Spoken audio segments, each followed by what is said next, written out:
back. We have story number 3. And JT picked it out, and it's called what, JT? Dogzilla. It's a great book. It's by Dave Pilkey. He also wrote Dogman, Captain Underpants. He's a really good guy, you know. You can go online and do some activities with him, too, because he's a great illustrator. So check that out. Great illustrator. All right, so Ella, bring me the phone. And here we go. It's Dogzilla.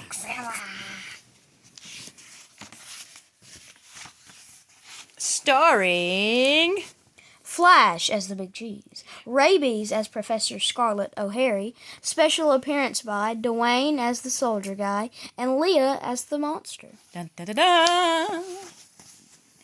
It was summertime in the city of Mouseopolis, and mice from all corners of the community had come together to compete in the first annual barbecue cook-off.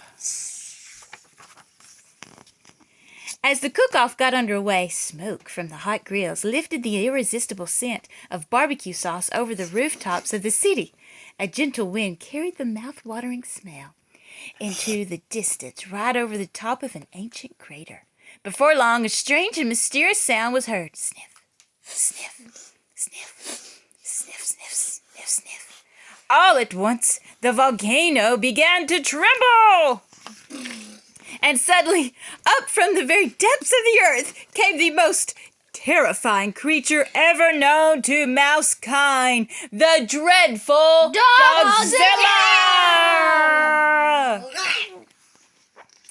Immediately, soldiers were sent out to stop the mighty beast. The heroic troops were led by their brave commanding officer, the Big Cheese. All right, you old flea bag, squeaked the Big Cheese. Get those paws in the air. You're coming with us. Yeah. Without warning, the monstrous mutt breathed her horrible breath onto the mice. Doggy breath! Screamed the soldiers. Run for your lives! Hey, come back! Shouted the Big Cheese to his troops. What are you, men or mice? We're mice, they squeaked. Said the Big Cheese. You're right. Wait for me!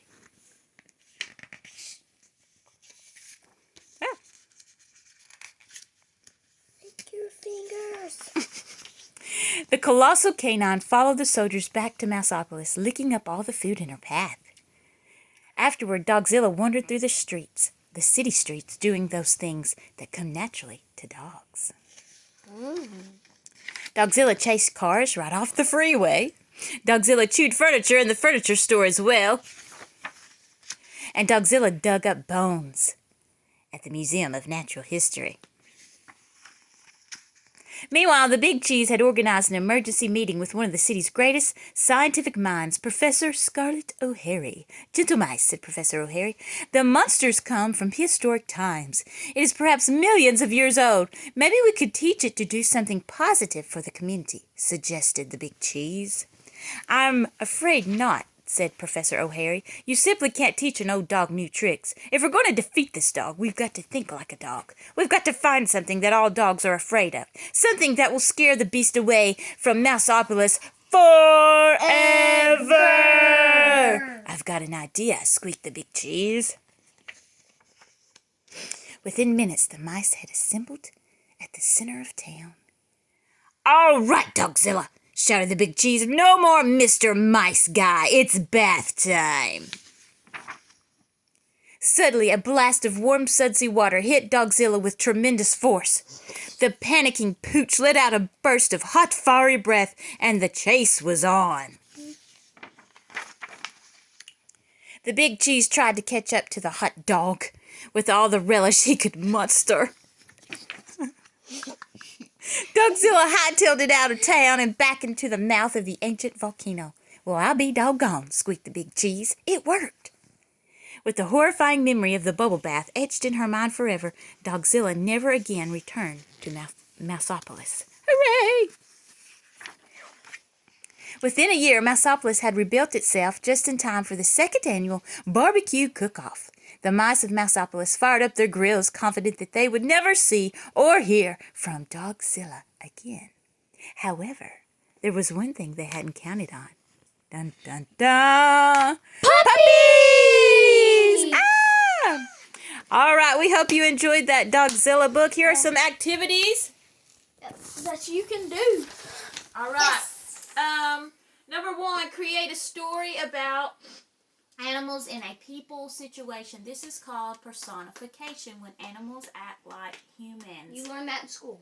Write or make a comic about it. We'd love to see that. Yeah. Want to read the second one?